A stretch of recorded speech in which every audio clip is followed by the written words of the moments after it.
apakah Dajjal ini sudah datang, akan datang, atau sedang ada? Maka hadis diriwayatkan oleh Fatimah binti Qais. Hadisnya sahih, tidak ada keraguan di dalamnya. Hadis yang paling tinggi kualitinya adalah sahih. Di bawah sahih adalah hasan. Di bawah hasan adalah dhaif. Di bawah dhaif adalah maudhu'. Hadis palsu, tak boleh dipakai sama sekali. Sedangkan hadis dhaif masih boleh dipakai. Sepakat ulama ahli hadis, bila hadis itu dhaif tapi dia cukup 5 syarat, masih lagi boleh dipakai. Pertama, dia tidak bicara masalah akidah. Bila ada hadis dhaif tentang akidah, gugur, tak boleh pakai. Yang kedua, dia tidak bicara tentang halal haram. Kerana hadis dhaif tak boleh menetapkan hukum halal haram. Yang ketiga, tiada perawi periwayatnya kazab, pendusta. Sebab beliau kazab, maka hadisnya maudhu'. Yang keempat, dia masih lagi bernaung di bawah hadis sahih. Contoh, Allahumma barik lana fima razaqtana wa qina adzabannar. Hadis dhaif tapi masih bernaung pada hadis sahih yang menyuruh untuk berdoa. Contoh, Allahumma laka sumtu wa bika amantu. Hadis dhaif tapi dia masih bernaung pada hadis sahih, maka masih boleh diamalkan. Yang kelima, dia untuk fadail a'mal, untuk memberikan motivasi, untuk memberikan semangat untuk beramal. Utlubul ilma walau bisin, tutulul ilmu walaupun ke negeri Cina. Hadis dhaif tapi masih boleh kita sampaikan kerana ianya memberikan semangat untuk belajar, menuntut ilmu. Maka hadis-hadis semacam ini kita temukan banyak dalam kitab-kitab. Bila ada orang mengatakan, jangan pakai kitab ini sebab isinya banyak hadis dhaif, jangan pakai kitab ini sebab banyak hadis dhaif. Bila demikian, maka kita tidak akan pakai Sunan Tirmidzi sebab dalam Sunan Tirmidzi ada hadis dhaif. Kita tidak akan pakai Sunan Abi Daud sebab dalam Sunan Abi Daud ada hadis dhaif. Bahkan kita tidak akan pakai Muwatta' Malik, padahal kitab hadis paling tua yang ada saat ini Muwatta' Malik. Malik meninggal tahun 179, lebih tua daripada Imam Syafi'i, lebih tua daripada Sahih Al-Bukhari. Tapi maknanya bahwa hadis dhaif boleh dipakai. Bahkan kitab Musnad Ahmad bin Hanbal yang isinya lebih daripada 30.000 hadis, tetap di dalamnya ada hadis dhaif. Bahkan Imam Bukhari pun menulis kitab yang isi di dalamnya ada hadis dhaif, tapi bukan Sahih Bukhari. Sahih Bukhari sepakat ulama 7.275 hadis, semuanya sahih. Sedangkan Imam Bukhari menulis satu kitab berjudul Adabul Mufrad. Di dalam kitab Adabul Mufrad banyak hadis-hadis dhaif. Mengapa Imam Bukhari menulis hadis dhaif dalam Adabul Mufrad? Tak fahamkah dia bahwa hadis ini dhaif? Dia tahu ini hadis dhaif, tapi kerana bukan masalah akidah, bukan masalah hukum fiqh, bukan masalah halal haram, untuk fadail a'mal. Begitulah tentang hadis dhaif. Kenapa saya bahaskan hadis dhaif tentang Dajjal? Sebab dalam masalah Dajjal juga banyak hadis dhaif dan hadis palsu. Yang hadis dhaif kita buang sebab ini masalah akidah. Yang hadis palsu kita buang sebab ini tak boleh kita pakai. Man kadzdzaba alayya muta'ammidan, sesiapa sahaja yang berdusta terhadap diriku secara sengaja, falyatabawwa maq'adahu minan nar, siapkanlah tempat duduk kerusi daripada api neraka jahanam. Wal iyadzu billah, na'udzubillah. Adapun hadis Fatimah binti Qais, hadisnya sahih tentang Tamim Ad-Dari, bahwa ia sampai ke suatu pulau bersama sahabat-sahabatnya, lalu sampailah mereka dalam sebuah dir, tempat ibadah yang tua milik orang Yahudi zaman dahulu kala. Mereka menemukan seorang yang terbelenggu, lalu mereka berbicara dan orang itu bertanya, min aina antum, dari mana kamu berasal? Minal Arab, kami berasal dari Arab. Lalu orang ini bertanya, apakah Nakhlu Baisan? Nakhlu korma, Baisan nama suatu kawasan yang berada di negeri Syam. Bila disebut kata Syam, sekarang menjadi 4 negara: Jordan, Suriah, Lebanon, Palestin.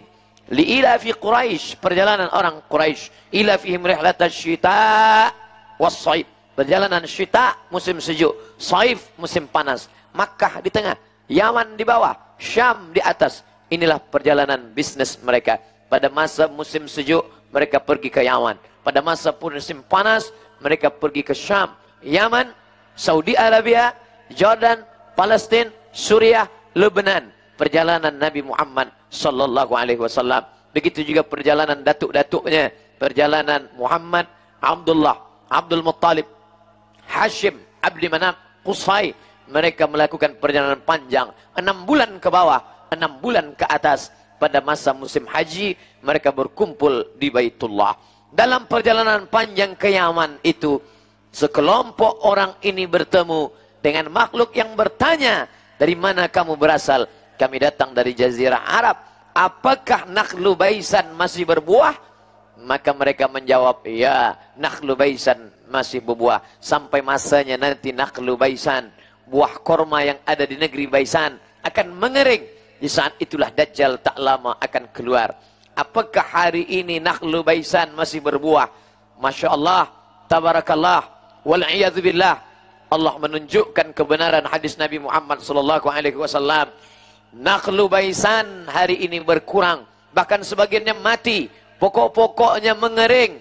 Bagi sesiapa yang tak percaya, pergilah ke Baisan, menyaksikan bagaimana batang-batang korma Baisan mengering dan mati. Padahal dulu semua mereka memakan buah korma ini seperti korma yang ada di kota Al-Madinah Al-Munawwarah. Lalu kemudian dia bertanya, bagaimana dengan Buhairah Tabariyah? Buhairah danau seperti Al-Bahrul Mayyit, letaknya di Palestina yang sedang dijajah oleh Israel laknatullah alaihim. Lalu mereka bertanya, apa yang terjadi dengan Buhairah Tabariyah? Masih adakah airnya? Maka orang-orang Arab ini menjawab, ya, airnya masih lagi banyak. Nanti sampai masanya ia akan mengering. Saat itulah Dajjal akan keluar. Subhanallah, Masya Allah, hari ini terjadi kekeringan yang luar biasa. Persediaan air Israel diantaranya adalah dari Buhairah Tabariyah, Danau Tiberias, dan itu sekarang sedang mengalami kekeringan yang luar biasa. Masih lagi ada sebagiannya air, tapi tanah-tanah yang menonjol ke atas sudah seperti pulau-pulau kecil di atas danau. Lalu kemudian pertanyaan yang ketiga tentang Ain Zaghar. Ain, mata air, Zaghar, yang ada di tepi Bahrul Mayyit, Jordan, yaitu laut mati. Tempat dulu Allah pernah menurunkan azab. Ja'alna 'aliyaha safilaha. Kami jadikan bagian atas turun ke bawah, bagian bawah naik ke atas. Amtarna 'alaihim hijaratan. Kami hujani mereka dengan hijarah batu min sijilim mandud, dari tanah liat yang terbakar. Kaum Sadum, atatunar rijalah syahwatan min dunin nisa. Mengapa kalian mendatangi lelaki bersyahwat padahal ada perempuan? Mereka sudah melakukan perbuatan itu. Dan sekarang sejarah berulang, musim berganti. Memanglah dunia ini panggung sandiwara, isinya itu-itu saja. Masa berubah, tapi isi dunia tetap itu-itu juga. LGBT yang dulu pernah menjadi laknat, hari ini merajalela, berbahaya. Penyakit yang tidak ada obatnya, hari ini pun datang lagi kembali. Di ujung tepi laut itu, laut mati itu, ada air tawar bernama Ain Zaghar. Bila nanti dia masih adakah Ain Zaghar itu? Mereka menjawab, masih. Masih tawarkah airnya? Masih. Nanti sampai masanya Ain Zaghar akan tersumbat. Dan hari ini terbukti 3 tanda yang ada dalam hadis riwayat Fatimah binti Qais terbukti dengan nyata. Dibahas oleh para ulama. Tidak hanya pada ulama yang alim dalam masalah Quran Sunnah, tapi juga alim saintifik, mengerti tentang arkeologi, mengerti tentang astronomik. Mereka sudah kajikan masalah ini dan mereka percaya bahwa kejadian yang disampaikan Nabi Muhammad SAW, kita beriman dan percaya karena ia bicara bukan kerana fikiran dan hatinya. Wa ma yantiqu 'anil hawa, dia tidak memperturutkan hawa nafsu. In huwa illa wahyun yuha, melainkan wahyu daripada Allah Subhanahu wa taala. Tajuk kita malam ini bukanlah membuat kita menjadi orang yang ketakutan. Saya tak ingin selepas kajian ini semua balik ke rumah dalam keadaan ketakutan sehingga tidur tak lelap, makan tak kenyang. Esok pagi semua kirimkan komen ke pengerusi masjid supaya Ustaz Somad jangan datang lagi ke Selangor. Sebab dia menakut-nakuti sahaja.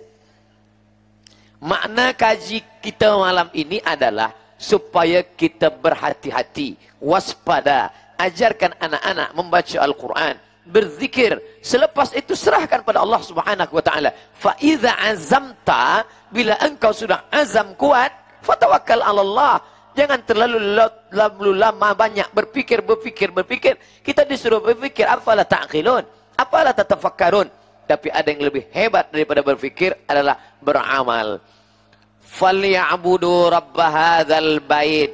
Banyak-banyak sajalah kamu beribadah menyembah Allah Ta'ala Bila kamu banyak beribadah, Allah akan berikan kamu dua. Apa dia? Allazi at'amahum min ju'. Bila kamu lapar, dia akan kenyangkan kamu. Wa amanahum min khauf. Dan bila kamu takut, dia akan berikan kekuatan kepada kamu. Di mana letak ketakutan itu? Ala fil jasadi mudghah. Di dalam jasad itu ada segumpal. Mukjizat Nabi Muhammad SAW. Sesiapa sahaja yang menggumpalkan, mengepalkan tangannya, maka sebesar itulah jantungnya. Abdul Somad, orangnya tidak terlalu besar, maka sebesar itu pula lah jantungnya, sebelah kiri. Ala fil jasadi mudghah. Di dalam jasadmu itu ada sekepal, ada segumpal. Idza salahat salahal jasadu kulluh. Bila dia baik, yang lain ikut menjadi baik. Wa idza fasadat fasadal jasadu kulluh. Bila dia rosak, maka yang lain ikut menjadi rosak. Kita orang Melayu menyebut dia jantung, sebab bentuk dia macam jantung pisang. Tapi orang Arab yang pokok pisang tak tumbuh, maka mereka tidak menyebutnya jantung, tapi mereka menyebutnya sonubar. Kerana bentuknya seperti buah sonubar. Orang Melayu pun menyebut juga kata sonubar. Hati sonubari. Pines. Buah. Bentuknya seperti jantung. Tapi ianya tumbuh di gurun pasir Sahara. Maka menyebut sonubar. Apakah sonubar yang zahir? Bila dibelah jantung ayam, bila dibelah dada kelinci, dada kambing, sapi, unta, maka kita akan temukan, itukah dia? Bukan. Sebab itu yang zahir. Ada yang batin. Yang batin itu disebut dengan nurani. Maka kita pernah menyebut hati sonubari dan hati nurani. Hati yang dipenuhi oleh nur, cahaya. Bila hati itu dipenuhi cahaya, maka tiada takut di dalamnya, tiada cemas di dalamnya. Orang yang tegap gagah perkasa, ternyata dalam hatinya ada rasa takut. Apa yang dia takutkan? Yang dia takutkan bukan musuh, bukan pasukan bala tentera. Yang dia takutkan anak bayi kecil yang menarik mahkotanya. Dalam mimpi dia melihat, datanglah sesosok bayi kecil yang menarik mahkota di kepalanya. Ketika dia terbangun, dia menggeletar, dia ketakutan. Dia kumpulkan semua tukang-tukang sihir, takbir-takbir mimpi. Dia bertanya, wahai para bomoh, para dukun, aku malam tadi melihat ada sesosok anak kecil menarik mahkotaku. Apa ini? Mereka berkata, itulah dia, bayi yang baru saja lahir di negeri ini. Dan dia akan menjadi penguasa. Dan dia akan menarik kuasamu. Fir'aun. Ketakutan. Dia takut kepada bayi yang kecil. Menunjukkan bahawa orang yang sehebat Fir'aun pun tetap ada rasa takut dalam hatinya. Sebaliknya, perempuan yang baru saja hamil, melahirkan anak, tapi tak ada rasa takut dalam hatinya. Dia letakkan anak itu di dalam kotak kayu. Dia hanyutkan ke sungai. Mana rasa takutnya? Mengapa Fir'aun yang besar, gagah, perkasa takut? Mengapa perempuan yang dikatakan lemah, rendah dan hina tak ada takut? Kerana hati bukan punya kita, hati punya Allah Subhanahu wa ta'ala. Maka kita selalu minta kepada Allah, ya muqallibal qulub, wahai engkau yang membolak-balikkan hati, sabbit qalbi, kokohkan hatiku, ala dinik, dalam agamamu, wa ala ta'atik, dalam ketaatan kepadamu. Hanya Allah Ta'ala sajalah yang dapat menghilangkan rasa takut dan cemas. Oleh sebab itu apa kata Allah? Ala, ketahuilah, inna awliya Allah, wali-wali Allah. Siapa wali Allah? Apakah orang yang berjalan di atas air? Apakah orang yang berjalan di atas awan? Idza ra'aitar rajul, bila kau pandang ada seorang lelaki yamshi 'alal ma', berjalan di atas air, yatiru fil hawa, terbang di atas awan, la taghtar, jangan kau tertipu. La taghtar, jangan kau terpukau. Kenapa? Kerana iblis pun mampu melakukan perbuatan itu. Tapi pandanglah pada istiqamahnya di jalan Allah. Sibuk, dalam keadaan susah, dalam keadaan senang, tapi tetap dia istiqamah. Itulah yang dikatakan para ulama tasawuf, al-istiqamah, satu istiqamah khairum min alfi karamah, lebih baik daripada 1000 karamah. Tak ada makna engkau banyak karamah bila tidak ada istiqamah. Alhamdulillah, malam ini tak semuanya datang dari rumah, tapi ada yang datang dari pejabat, ada yang datang dalam keadaan letih dan lelah, tapi tetap istiqamah. Mudah-mudahan anak cucu cicit kita semuanya istiqamah sampai akhir hayat insyaAllah. Amin ya rabbal alamin. Tadi manakala kita lepas tasyahud sebelum salam, kita berdoa kepada Allah menurut hadis sahih dalam Sahih Muslim yang ditulis oleh Imam Muslim Ibnul Hajjaj Al-Qushairi An-Naisaburi. Allahumma inni a'udzubika min azabi jahannam. Ya Allah, aku berlindung kepada Engkau daripada azab jahannam. Wa min azabil qabri. Aku berlindung kepada Engkau daripada azab kubur. Wa min fitnatil mahya wal mamat. Aku berlindung kepada Engkau daripada fitnah hidup dan mati. Wa min syarri fitnatil masihid dajjal. Dan aku berlindung kepada Engkau daripada syarri, keburukan fitnatil masihid dajjal, kejahatan al-masih ad-dajjal. Mengapa ada al-masih di ujung kata ini ditambahkan kata dajjal? Kerana ada al-masih Isa ibnu Maryam, ada pula al-masih dajjal. Kerana keduanya memiliki persamaan yang tiada boleh dibezakan kecuali oleh orang-orang yang dirahmati Allah Subhanahu wa taala. Bila ada tempat air atau tempat makanan, orang Arab menyebut ina, dibuat daripada emas, maka mereka menyebut inaun zahab, bejana emas. Tapi bila ada bejana itu dari besi ataupun daripada perak, lalu kemudian dia dibuat emas pada bahagian luarnya, tapi dalamnya bukan emas yang asli, yang original, maka orang Arab menyebut inaun mudajjal. Diguna kata dajjal untuk menunjukkan dia bukan original, tapi dianya adalah palsu, yang tidak ada keaslian di dalamnya.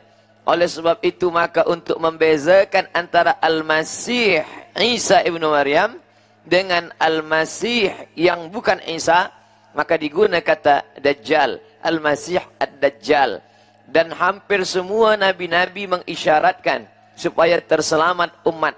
Bahkan mereka pun menyebut ada yang tidak percaya kepada Al-Masih, diguna kata istilah Antichrist, kerana ianya tidak percaya kepada Isa ibnu Maryam. Maka bentuk rambutnya sama seperti orang yang baru saja terkena air hujan dan meneteskan air pada ujung rambutnya. Lalu kemudian bentuk rupa wajahnya pun sama. Dan kuasa dia pun sama. Dia tunjuk kepada langit, ya sama imtiri, wahai langit, turunkan hujan. Lalu kemudian turunlah hujan. Dia tunjuk kepada bumi, ya ardi umbuti, wahai bumi, tumbuhkan tanam-tanaman. Maka tanam-tanaman pun tumbuh. Lalu kemudian dia tunjuk kepada seorang pemuda yang dia potong dari ujung kepala sampai kepada bahagian dada. Lalu dia tunjuk untuk hidup kembali. Ya mayyit qum, wahai mayyit qum, tegaklah engkau berdiri. Maka ia pun hidup tegak berdiri kembali. Orang menyangka dia adalah Al-Masih Isa, kerana Al-Masih boleh menghidupkan orang yang mati menjadi hidup kembali biiznillah. Wa uhyil mauta wa ukmi'ul abrasa. Aku dapat menyembuhkan orang yang kena penyakit baras, lalu kemudian menghidupkan orang mati. Wa uhyil mauta biiznillah, tapi dengan izin Allah Subhanahu wa taala. Maka orang yang tidak ada iman dalam dirinya, dia tertipu, maka ketika itu ia pun mengikut. Sedangkan orang-orang yang beriman, maka dia selamat daripada itu. Maka Nabi SAW mengajarkan supaya kita terselamat daripada Al-Masih Ad-Dajjal ini. Sebelum salam kita membaca doa ini. Qabliyah maghrib kita baca 1 kali. Salat maghrib kita baca 1 kali. Ba'diyah maghrib kita baca 1 kali. Qabliyah isya 1 kali. Salat isya 1 kali. Ba'diyah isya 1 kali. Itu baru malam ini saja. Dari subuh tadi, tahajud malam, witir, ditambah duha, berapa kali minta perlindungan kepada Allah. Allahumma inni a'udzubika min azabi jahannam, min azabil qabri, wa min fitnatil mahya wal mamat, wa min syarri fitnatil masihid dajjal. Kemudian dianjurkan untuk menghafaz ayat 1 sampai pada ayat yang ke-10. 10 ayat awal daripada surah Al-Kahfi diamalkan setiap hari, apakah malam atau siang hari. Begitu pesan daripada Syekh Ali Jum'ah, mufti Mesir yang lama. Beliau dalam salah satu muhadarah tazkirahnya mengingatkan umat ini untuk menghafaz, mengajarkan anak-anak supaya membaca, menghafaznya. Guru-guru di sekolah amat sangat dianjurkan supaya anak-anak murid menghafaz, membaca setiap hari, baik pagi, petang, ataupun malam hari, supaya terselamat daripada fitnah Masih Dajjal. Sedangkan untuk amalan setiap malam, ada amalan setiap waktu, yaitu sebelum salam, selepas tasyahud. Ada amalan setiap hari, petang, malam, yaitu amalan menghafaz dan membaca 10 ayat awal surah Al-Kahfi. Ada pula amalan yang dibaca setiap hari atau malam Jumat. Man qara'a surat Al-Kahfi, sesiapa sahaja yang membaca surah Al-Kahfi hari Jumat, pagi Jumat, petang Jumat, subuh Jumat atau malam Jumat, adha'a lahu min nur, Allah akan menerangi ia dengan cahaya ma bainal jumu'ataini, dari Jumat ini sampailah ke Jumat hadapan. Bagi yang sudah membaca dan istiqamah dalam mengamalkan ini, alhamdulillah. Bagi yang belum, maka kita memulai.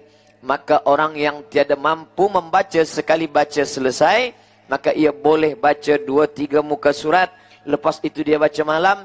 Kerana Nabi SAW tidak mengatakan mesti malam. Man qara'a surat Al-Kahfi yaumal jumu'ah. Makna yaumal jumu'ah, boleh dia baca petang, boleh dia baca pagi, boleh dia baca malam. Adha'a lahu min nur, Allah berikan cahaya. Ini salah satu juga cara usaha untuk mendekatkan diri kepada Allah dan terselamat daripada Al-Masih Ad-Dajjal.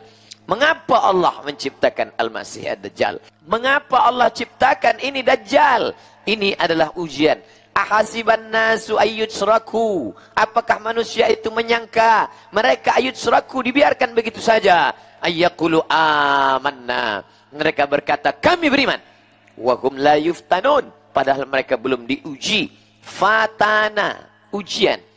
Bila kita menemukan batu, kayu hitam, kita tak tahu apakah ini sampah atau ini emas.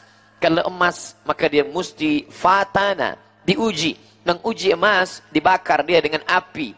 Manakala kita bakar dengan api yang amat sangat panas, meleleh, hilang hitamnya, tampak cahayanya, berarti dia emas.